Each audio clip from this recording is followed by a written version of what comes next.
Kita dipanggil untuk menjadi umat pilihan Tuhan, untuk menjadi terang dan berkat bagi seluruh dunia ini. Bagaimana caranya? Mari kita saksikan.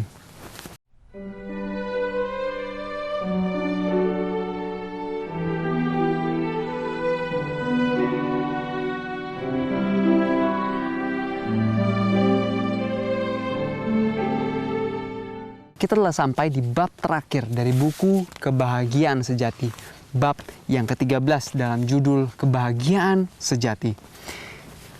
Sebelum kita mulai untuk mempelajari akan firman Tuhan, mari kita tundukkan kepala kita dan kita meminta tuntunan Roh Kudus untuk menuntun kita agar kita dapat mengerti dan melakukan firman-Nya. Mari kita berdoa. Bapa di surga, berikan hikmat-Mu kepada kami Tuhan. Bukakan pikiran kami, agar Roh Kudus-Mu dapat mengajarkan kepada kami setiap hal yang Engkau inginkan agar kami pelajari melalui pelajaran kali ini. Ya Tuhan, ajari kami untuk tidak hanya menjadi pendengar saja, tapi biarlah kami juga bisa menjadi pelaku firman. Terima kasih ya Bapa. Dalam nama Yesus kami berdoa dan mengucap syukur. Amin. Anak-anak Allah dipanggil untuk menjadi wakil-wakil Kristus, untuk menunjukkan kebaikan dan kemurahan Tuhan. Sebagaimana Yesus telah menunjukkan kepada kita tabiat dari Bapa yang sejati, demikianlah kita juga harus menyatakan Kristus kepada dunia yang belum mengenal kasih-Nya yang lembut dan ramah. Sama seperti Engkau telah mengutus aku ke dunia ini, kata Yesus, demikian juga aku telah mengutus mereka ke dalam dunia. Jadi seringkali kita hidup tanpa tujuan yang jelas. Seringkali kita, bahkan kita yang telah mengaku sebagai umat Kristen, kita berpikir bahwa kita hanya harus hidup, lalu bekerja, lalu sekolah, punya anak, berkeluarga, punya rumah yang lebih besar, dan lain-lain. Tanpa kita sadari tujuan dari kehidupan kita. Yesus mengatakan, sama seperti Bapa yang telah mengutus Dia ke atas dunia ini, supaya Yesus bisa menghidupkan dengan jelas karakter dari Bapa surgawi. Mengapa begitu? Karena orang-orang pada zamannya sudah tidak bisa lagi melihat bagaimana Tuhan yang sebenarnya. Karena itu jugalah kita, sebagai orang yang mengaku adalah pengikut Kristus, kita juga harus menghidupkan karakter yang sama seperti Kristus, seperti Bapa, supaya orang-orang bisa melihat dan merasakan betapa lemah lembutnya Tuhan itu, betapa penuh kasih-Nya Tuhan itu. Kita harus hidup agar orang lain yang belum mengenal akan Dia bisa melihat dan merasakan seperti apa Yesus itu. Rasul Paulus berkata kepada murid-murid Yesus, "Kamu adalah surat Kristus yang ditulis oleh pelayanan kami, yang dikenal dan yang dapat dibaca oleh semua orang." Jadi melalui kita yang seperti surat, orang-orang yang belum mengenal Kristus harus bisa mengenal Dia melalui hidup kita, melalui kata-kata kita, melalui perbuatan kita, melalui pekerjaan kita. Karena itu jika ada kata-kata yang tidak ramah, jika terlontar dari mulut kita kata-kata yang kasar, sebetulnya kita telah salah menggambarkan tentang Yesus. Kita telah salah untuk menunjukkan seperti apa Bapa itu. Melalui setiap anak-anaknya, Yesus mengirim sepucuk surat kepada dunia ini. Melalui kita, Yesus mengirim surat kepada dunia. Jika kita adalah murid Yesus, Dia mengirimkan melalui kita sebuah surat untuk keluarga kita, untuk kampung kita, untuk tempat di mana kita berada, di seluruh jalan raya, atau bahkan di tempat tinggal kita, di rumah kita. Yesus yang berdiam di dalam diri kita ingin berbicara ke hati orang-orang yang belum mengenal Dia. Jika kita adalah seorang yang mewakili Kristus yang sejati, Mungkin melalui kita, orang akan dapat mengerti kebaikan Tuhan dan akan tertarik untuk mengasihi dan berbakti kepada Tuhan. Apakah Anda adalah pengikut Kristus yang sejati? Jika iya, maka seharusnya orang lain bisa merasakan Kristus dalam hidup kita. Orang-orang Kristen ditentukan menjadi pembawa terang dalam perjalanan menuju surga. Terang Kristus akan bersinar di atas mereka. Kehidupan dan tabiat mereka hendaklah sedemikian rupa supaya melalui mereka orang lain mendapat satu pandangan yang benar mengenai Kristus dan perbaktian kepadanya. Jadi, melalui kehidupan kita, melalui cara kita berpakaian, cara kita makan, melalui musik yang mungkin kita dengar, melalui hal-hal yang kita kerjakan, kegiatan kita sehari-hari, seharusnya orang bisa melihat dan merasakan bagaimana Kristus. Bahkan melalui perbaktian kita, orang bisa merasakan seperti apa Kristus itu. Karena dari itu, setiap orang Kristen yang menimbun kemurungan dan duka di dalam jiwanya, yang bersungut-sungut dan berkeluh kesah, berarti memberikan gambaran yang salah tentang Tuhan dan kehidupan Kristen kepada orang lain. Mereka memberi kesan seolah-olah Tuhan tidak menginginkan anak-anaknya berbahagia. Dan dengan demikian, mereka menjadi saksi palsu melawan Bapa kita yang di surga. Maka dari itu, marilah kita kembali menyelidiki hati kita.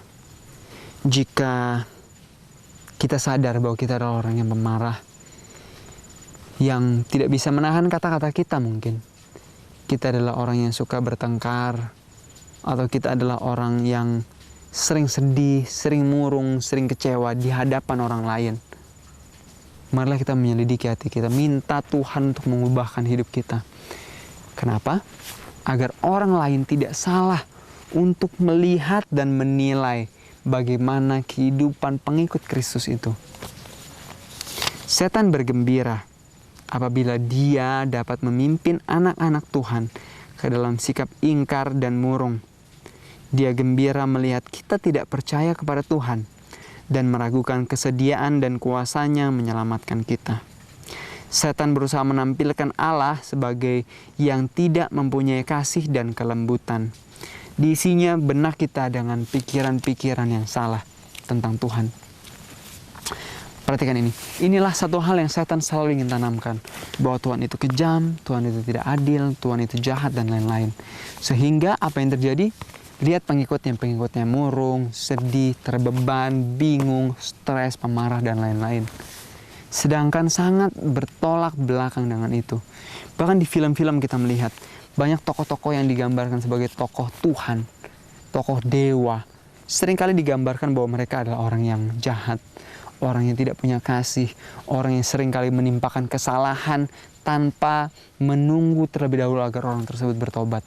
Sangat berbeda dengan karakter dari Tuhan kita. Tuhan kita adalah Tuhan yang sangat pemurah. Bahkan dia menunggu bertahun-tahun, beratus-ratus tahun agar umatnya mau bertobat dan berbalik. Jadi jangan biarkan setan menanamkan pemikiran itu dalam kehidupan Anda. Setan juga selalu berusaha untuk membuat kehidupan beragama menjadi sebuah kemuraman. Dia ingin memperhatikan bahwa kehidupan beragama itu sukar dan sulit. Banyak orang yang sepanjang hidupnya selalu memikirkan kesalahan-kesalahan, kegagalan-kegagalan, dan kekecewaan-kekecewaan. Sehingga hati mereka dipenuhi dengan kegetiran dan kekecewaan. Apa yang dapat menghalangi kita untuk menjadi wakil dari Yesus yang benar? Di saat kita menampilkan kekecewaan, di saat kita menampilkan ketidaksabaran, di saat kita selalu memikirkan akan kegagalan, ketidakmungkinan, hal-hal yang negatif, kita menjadi wakil Kristus yang salah.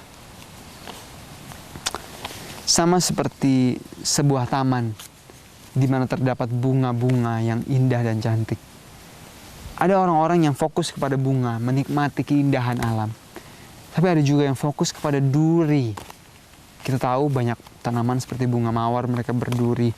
Fokus kepada akar, fokus kepada hal-hal yang tidak menarik, hal-hal yang justru menyakiti mereka. Tentu ada duri dalam kehidupan, ada masalah dalam kehidupan. Marilah kita fokus kepada Tuhan. Bukankah ada saat-saat bergembira dalam hidup kita? Bukankah ada pengalaman kita di mana kita merasakan roh Tuhan hadir dalam hidup kita? Bukankah janji-janji Tuhan itu seperti bunga-bunga yang indah di atas padang, di mana kita bisa melihat, merasakan warnanya yang begitu cerah dan berseri-seri. Begitulah dengan janji Tuhan. Mari kita fokuskan diri kita kepada janji Tuhan dan bukan kepada duri-duri yang ada di taman. Duri-duri dari bunga mawar hanya akan melukai dan menyakiti kita. Tapi jika kita hanya mengumpulkan duri-duri ini dan memberikannya kepada orang lain, bukankah kita akhirnya menghina kebaikan Tuhan dan menghalangi orang di sekitar kita untuk berjalan dalam jalan kehidupan? Apabila kita selalu mengumpulkan duri, dan di saat kita menceritakan kekecewaan kepada orang lain, itu sama halnya dengan kita memberikan duri itu kepada orang lain, agar orang lain juga merasakan duri tersebut.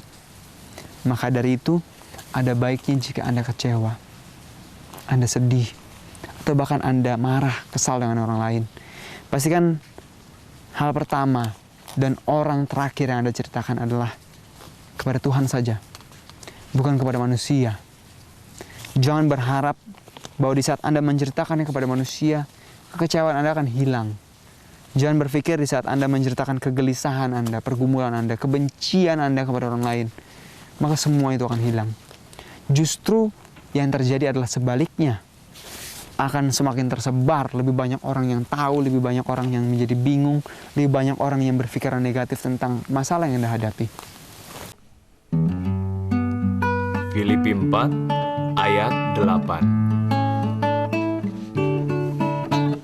Jadi akhirnya saudara-saudara, jadi akhirnya saudara-saudara, semua yang benar, semua yang mulia, semua yang adil, semua yang suci, semua yang manis, semua yang sedap didengar,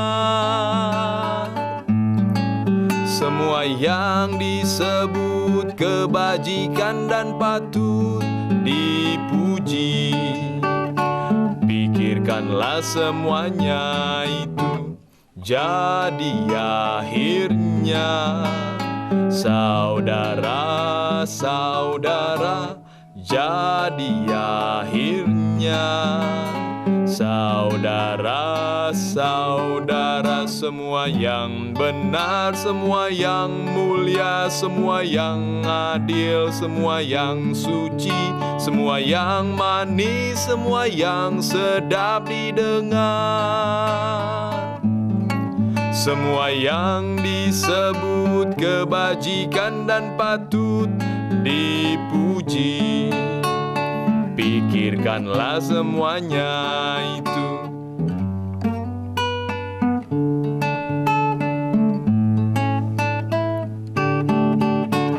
Jadi akhirnya saudara-saudara, jadi akhirnya saudara-saudara, semua yang benar, semua yang mulia, semua yang adil, semua yang suci, semua yang manis, semua yang sedap didengar, semua yang disebut kebajikan dan patut dipuji, pikirkanlah semuanya itu.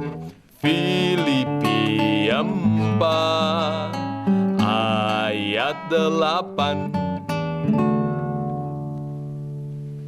Apabila kita seakan-akan ragu terhadap kasih Tuhan dan merasa kurang yakin akan janjinya, kita merendahkan Tuhan dan mendukakan Roh Kudus. Sama seperti seorang ibu apabila anaknya terus-menerus bersungut-sungut terhadap dia sepanjang hari, padahal sepanjang hidupnya sang ibu tersebut berusaha untuk memperhatikan kepentingan dari anak-anaknya serta membahagiakan mereka. Bukankah anak-anak tersebut sedang meragukan akan kasih-Nya? Bukankah hal itu sama dengan hubungan kita dengan Tuhan?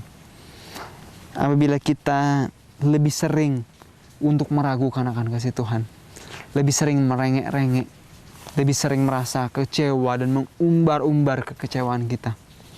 Sama seperti seorang anak yang terus-menerus merengek kepada ibunya. Maka dari itu apabila setan menggoda Anda, jangan sekali-kali mengucapkan kata yang meragukan atau mendatangkan kegelapan. Jika Anda membuka pintu kepada bisikan setan, maka pikiranmu akan dipenuhi kekurang percayaan. Perasaan-perasaanmu dan setiap keraguan yang diucapkan bukan hanya bereaksi atas diri kamu sendiri, tapi juga akan menjadi benih yang akan tumbuh dan berbuah dalam kehidupan dari orang lain. Anda sendiri mungkin dapat lolos dari masa pencobaan dan jerat setan, tetapi orang lain yang tidak terpengaruh oleh perkataanmu mungkin tidak dapat melepaskan diri dari kekurang percayaan yang Anda ucapkan. Karena itu sangat penting bagi kita hanya membicarakan perkara-perkara yang dapat memberikan kekuatan rohani dan hidup. Perhatikan ini. Seringkali kita berpikir saat kita menceritakan kepada orang lain. Mungkin tidak lama setelah kita menceritakan kegelisahan kita, kebimbangan kita, masalah kita pada orang lain. Mungkin tidak berapa lama, masalah itu hilang. Kekecewaan itu hilang. Tapi, dalam diri orang lain, kekecewaan itu akan terus tumbuh. Dan mungkin akan tetap tinggal. Setan akan tetap tinggal untuk merasuk pikirannya, untuk tetap kecewa kepada Tuhan, untuk tetap berpikir negatif. Jadi salah satu cara untuk tetap memiliki kebahagiaan sejati adalah menjadi umat Tuhan yang sejati, yang selalu menggambarkan akan kasih Tuhan dan kebaikan serta rahmat-Nya. Dan bukan membicarakan akan kekecewaan kita, kegelisahan dan penderitaan kita. Banyak orang yang mempunyai pikiran-pikiran yang salah mengenai kehidupan dan tabiat Kristus. Mereka menganggap bahwa Tuhan itu tidak ramah dan tidak gembira. Bahkan Tuhan adalah seorang yang keras, kejam dan tidak periang. Karena itu kita harus bisa mengubah pemikiran mereka melalui apa yang kita hidupkan. Bagaimana dengan Yesus? Seringkali dikatakan bahwa Yesus menangis. Tetapi hampir tidak pernah dituliskan bahwa dia berteriak-teriak dengan penuh sukacita. Ya betul, Yesus berulang kali menangis. Tapi dia menangis di dalam doanya. Dia menangis oleh karena pergumulan yang dia tahu dia rasakan oleh orang lain. Dia menangis di saat Yerusalem menolak dia, di mana akan terjadi kehancuran pada Yerusalem dalam beberapa tahun yang akan datang. Dia menangis di saat dia tahu bahwa ada orang yang melakukan dosa terhadapnya. Itulah yang terjadi dalam kehidupan Yesus. Dia menangis di tempat yang tersembunyi, bukan di hadapan orang. Dia tidak pernah menceritakan kekecewaannya kepada orang. Itulah mengapa anak-anak suka datang di dekat Yesus. Mengapa banyak orang yang suka berkumpul di dekat Yesus. Karena Yesus selalu membuka hatinya kepada duka cita dari manusia. Dia tidak mau terlihat sedih di hadapan orang lain. Dia tidak mau menunjukkan ketidaksenangannya, kekecewaannya, penderitaannya di hadapan orang lain. Wajah Yesus tidak pernah menunjukkan duka atau persungutan di hadapan orang, melainkan selalu menunjukkan ketenangan yang damai. Hatinya adalah pancaran air hidup, dan kemanapun dia pergi, dia membawa damai sentosa, kegembiraan, dan kesukaan. Juru selamat kita amat sungguh-sungguh dan sangat tekun, namun tidak pernah berwajah murung atau masam. Kehidupan orang-orang yang meniru dia akan penuh dengan maksud yang sungguh-sungguh. Mereka akan mempunyai rasa tanggung jawab pribadi yang tinggi. Tiada lagi kesia-siaan, tidak ada kesukaan yang hura-hura, tidak ada lagi cemoohan yang kasar. Melainkan agama Yesus mendatangkan ketenangan seperti sungai. Itu tidak akan memadamkan terang kegembiraan, tidak menghalangi kegembiraan atau memuramkan wajah yang berseri-seri dan tersenyum. Kristus datang bukan untuk dilayani, melainkan untuk melayani. Dan bila kasih Kristus bertahta di dalam hati kita, maka kita dengan pasti kita akan mengikuti dan menuruti teladannya. Jika kita tetap memikirkan tindakan yang tidak ramah dan tidak adil yang dilakukan orang lain terhadap kita, mustahil kita mengasihi mereka sebagaimana Yesus mengasihi kita. Jika kita tetap melakukan tindakan yang tidak ramah, jika kita melakukan tindakan yang tidak adil kepada orang lain, maka sangat mustahil bagi kita untuk mengasihi orang lain sama seperti Kristus mengasihi. Kita harus saling menghormati, meskipun kesalahan-kesalahan dan cacat-cacat dari orang tersebut kita lihat. Kerendahan hati dan tidak berharap pada diri sendiri haruslah ditumbuhkan, disertai kelemah lembutan yang sabar terhadap kesalahan-kesalahan orang lain. Inilah yang mematikan sikap mementingkan diri.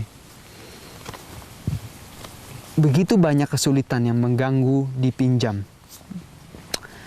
Betapa banyak rasa takut yang dibesar-besarkan. Begitu juga kekhawatiran yang dinyatakan, sehingga orang lain menyangka bahwa kita tidak mempunyai juru selamat yang mengasihi dan menyayangi kita.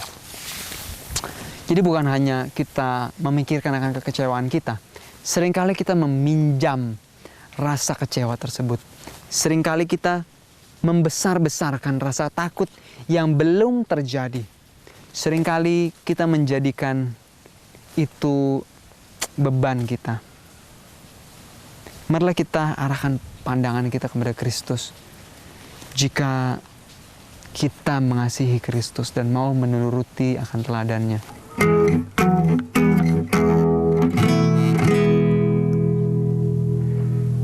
Barang siapa berkata, aku mengenal dia, tetapi ia tidak menuruti perintahnya, ia adalah seorang pendusta, dan di dalamnya tidak ada kebenaran. Tetapi barang siapa menuruti firman-Nya, di dalam orang itu sungguh sudah sempurna kasih Allah. Dengan itulah kita ketahui bahwa kita ada di dalam Dia. Barang siapa mengatakan bahwa ia ada di dalam Dia, ia wajib hidup sama seperti Kristus telah hidup. Tetapi barang siapa menuruti firman-Nya, di dalam orang itu sungguh sudah sempurna kasih Allah. Dengan itulah kita ketahui bahwa kita ada di dalam Dia. Tetapi barang siapa menuruti firman-Nya, di dalam orang itu sungguh sudah sempurna kasih Allah. Dengan itulah kita ketahui bahwa kita ada di dalam Dia. 1 Yohanes 2 ayat 4 sampai ayat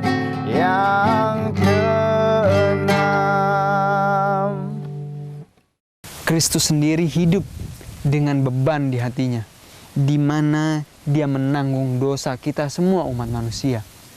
Akan tetapi, dia tidak mau menunjukkan itu kepada orang lain. Dia tidak menceritakan hal-hal yang belum terjadi kepada murid-muridnya. Dia tidak membuat murid-muridnya khawatir sebelum waktunya. Apakah kita mau mengakui bahwa kita adalah milik Kristus sepenuhnya? Jika iya, saya tahu dalam kehidupan kita punya masalah pribadi. Masalah yang berat, problem yang sulit sekali untuk kita elakkan. Tetapi apabila kita terus-menerus mengarahkan pandangan kita kepada kekecewaan, kita terus-menerus mengarahkan perhatian kita kepada masalah yang belum terjadi, sesungguhnya kita sedang menginjak-injak Tuhan. Kita sedang tidak percaya akan kuasa Tuhan. Bukanlah kehendak Tuhan agar umatnya dibebani dengan penderitaan. Tuhan tidak menipu kita. Dia tidak berkata kepada kita, jangan takut, tidak ada bahaya di depan jalan. Tetapi doanya kepada murid-muridnya adalah, aku tidak meminta supaya engkau mengambil mereka dari dunia, tapi supaya engkau melindungi mereka daripada yang jahat. Dalam dunia kamu menderita penganiayaan, tetapi kuatkanlah hatimu, aku telah mengalahkan dunia. Di saat kita menjadi pengikut Kristus, Tuhan tidak menjanjikan sebuah kedamaian yang absolut di mana kita tidak akan memiliki masalah atau problem. Tapi Tuhan menjanjikan kedamaian di tengah badai. Karena kenapa? Karena janji Tuhan adalah Dia akan memberikan kekuatan kepada kita. Janji Tuhan adalah Dia akan menolong kita. Karena Dia, Tuhan Yesus sendiri, Dia telah mengalahkan dunia. Dia telah mengalahkan setiap pencobaan, setiap masalah, setiap kekecewaan. Karena itu, Tuhan yang sama akan menolong kita, memberikan kekuatan dalam kehidupan kita.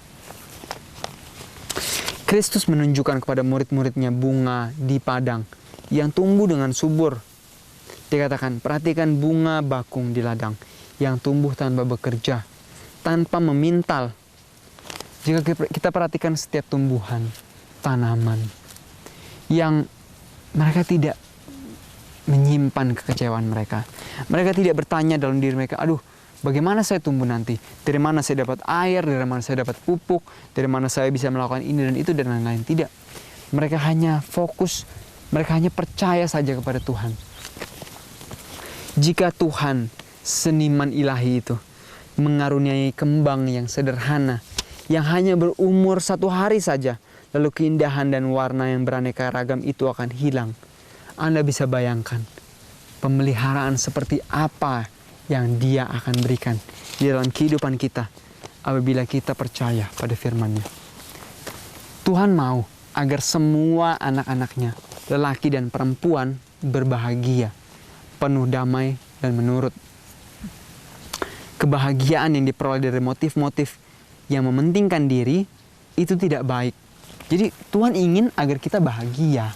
Tuhan ingin agar kita bahagia. Tetapi kebahagiaan yang Tuhan inginkan adalah kebahagiaan yang sejati. Bukan kebahagiaan oleh karena mementingkan diri, oleh karena keinginan pribadi kita. Tuhan ingin kita bahagia di saat kita menjadi saksi yang hidup bagi orang lain.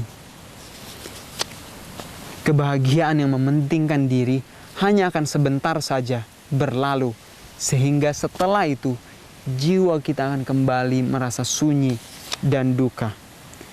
Jika kita tidak mendapat kesukaan dalam kehidupan ini, kita masih bisa gembira memandang kepada kehidupan yang akan datang.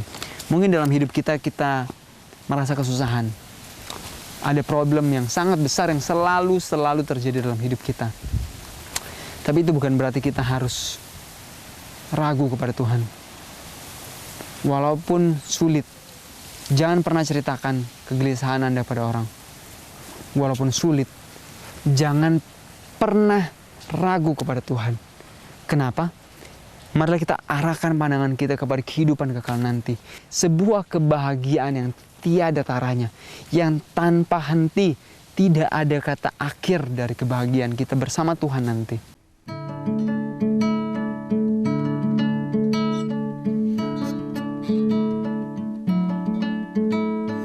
Lalu Yesus berkata kepada murid-muridnya, setiap orang yang mau mengikut aku, ia harus menyangkal dirinya, memikul salibnya, dan mengikut aku.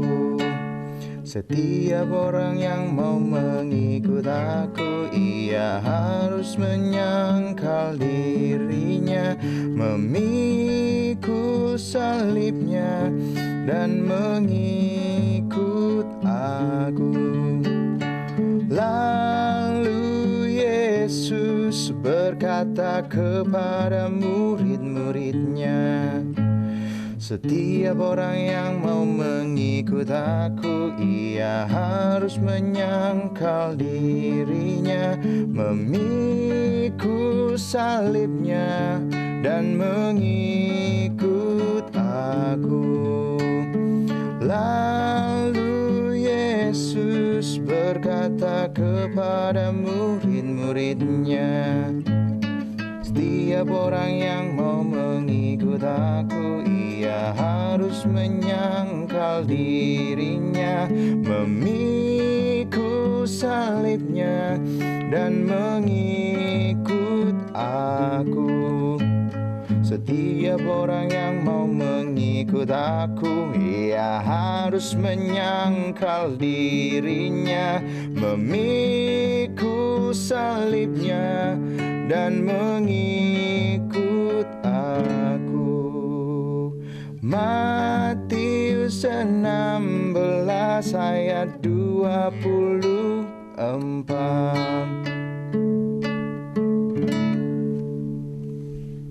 Sekalipun dunia ini, orang-orang Kristen dapat menikmati kegembiraan dalam hubungan dengan Kristus, mereka dapat memiliki sinar kasih-Nya, penghiburan yang kekal dari hadirat-Nya. Setiap langkah dalam kehidupan dapat membawa kita lebih dekat kepada Yesus dan memberikan pengalaman yang dalam akan kasih-Nya. Selangkah lebih dekat menuju tempat tinggal damai dan sentosa. Kebahagiaan sejati yang kita bisa dapatkan selain itu adalah saat kita memiliki hubungan yang pribadi dengan Yesus, bergaul erat dengan Dia. Itulah kebahagiaan sejati yang juga dirasakan oleh para rasul, oleh para nabi yang terdahulu, di saat mereka hidup dekat dengan Tuhan. Marilah kita ingat apa yang dikatakan di dalam 1 Samuel 7:12. Samuel berkata, sampai di sini Tuhan menolong kita. Ebenezer. Teruslah kita ingat bahwa sampai saat ini Tuhan masih menolong kita, masih menjaga kita, masih mencukupkan kebutuhan kita, masih ada baju di atas badan kita, masih ada makanan yang bisa kita makan, masih ada atap mungkin di atas kepala kita. Ada banyak alasan bagi kita untuk bersuka cita, untuk bersyukur dan berserah. Janganlah kita arahkan pandangan kita kepada kekecewaan terus-menerus. Ingatlah akan janji Tuhan.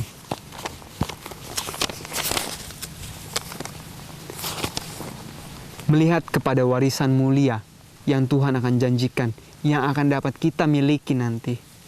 Dalam Matius 16:26 dikatakan, apa gunanya seseorang memperoleh seluruh dunia tetapi kehilangan nyawanya. Mungkin kita memiliki problem, mungkin kita susah, tapi ingatlah akan ayat ini. Apa gunanya kita mempunyai seluruh dunia di saat kita mulai berkorupsi, berkompromi dengan hal-hal yang setan tawarkan. Setan tawarkan kesenangan, makanan-makanan yang tidak sehat, baju yang tidak baik untuk kita kenakan. Setan menawarkan pekerjaan yang tidak seharusnya kita pilih untuk kita kerjakan. Setan menawarkan sesuatu yang melanggar akan firman Tuhan, menginjak-injak akan hari Sabat yang suci. Tapi apa gunanya kita memperoleh kebahagiaan dunia jika kita tidak bisa menyelamatkan nyawa kita? Apa gunanya kita memperoleh kebahagiaan dunia jika hidup kita harus hilang karena kita tidak menuruti firman Tuhan. Di saat kita tidak lagi percaya kepada Tuhan.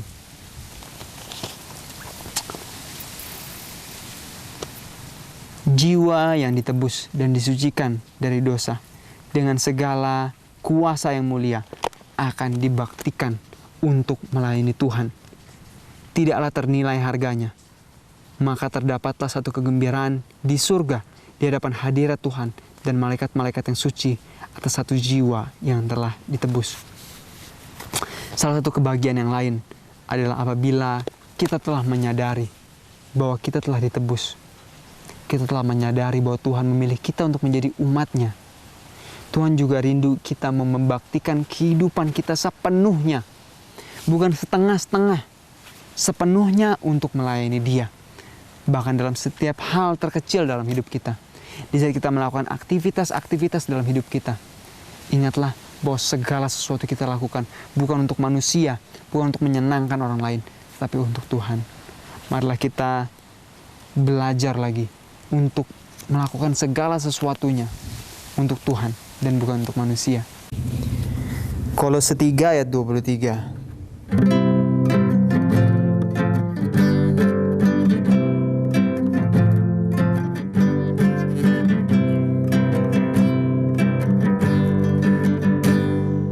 Apapun juga yang kamu perbuat, perbuatlah dengan segenap hatimu, seperti untuk Tuhan dan bukan untuk manusia. Apapun juga yang kamu perbuat, perbuatlah dengan segenap hatimu, seperti untuk Tuhan dan bukan untuk manusia. Apapun juga yang kamu perbuat, perbuatlah dengan segenap hatimu, seperti untuk Tuhan dan bukan untuk manusia. Apapun juga yang kamu perbuat, perbuatlah dengan segenap hatimu, seperti untuk Tuhan dan bukan untuk manusia. Apapun juga yang kamu perbuat, perbuatlah dengan segenap hatimu, seperti untuk Tuhan dan bukan untuk manusia.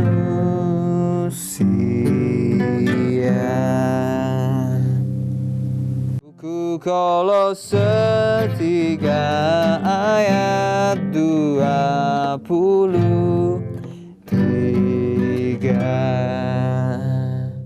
Pastikan kehidupan kita, setiap menit, setiap detik dalam hidup kita, kita pergunakan dengan baik untuk memuliakan nama Tuhan.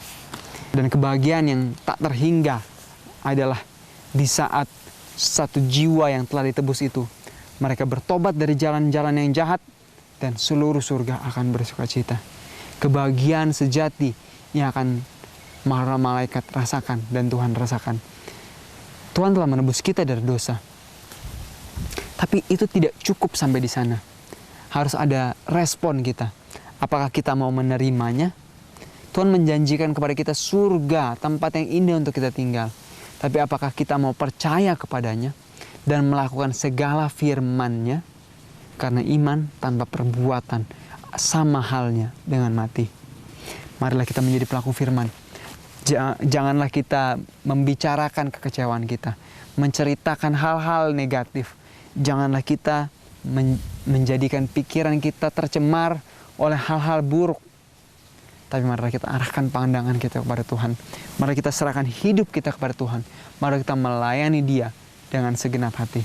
Ingatlah, kita adalah umat pilihan Tuhan yang Tuhan pilih untuk menjadi berkat, menjadi sukacita, menjadi kesukaan bagi setiap orang di sekitar kita, di rumah tangga kita, di keluarga kita, tempat tinggal kita, tempat kita bekerja, tempat kita melayani, dan di mana saja. Tuhan akan menolong kita untuk menjadi berkat bagi orang lain pada hari ini. Kita berdoa. Bapa di surga, kami bersyukur Engkau memilih kami untuk menjadi anak-anak-Mu. Jadikan kami anak-anak yang penuh sukacita Tuhan. Tanamkan sukacita surgawi, kasih surgawi dalam hati kami, agar kami dapat selalu bersyukur, berserah, dan kami tidak akan lagi bersedih, bersukacita dan kecewa, serta membicarakan kekecewaan kami di hadapan orang yang akan menjadi duri bagi mereka. Tinggallah di dalam hidup kami Tuhan, agar kami dapat selalu memantulkan dan memancarkan akan kasih-Mu. Ajarlah kami Tuhan, untuk selalu melakukan segala sesuatunya dengan segenap hati, untuk kepujian dan kemuliaan bagi nama-Mu saja. Dalam nama Yesus kami berdoa dan mengucap syukur. Amin.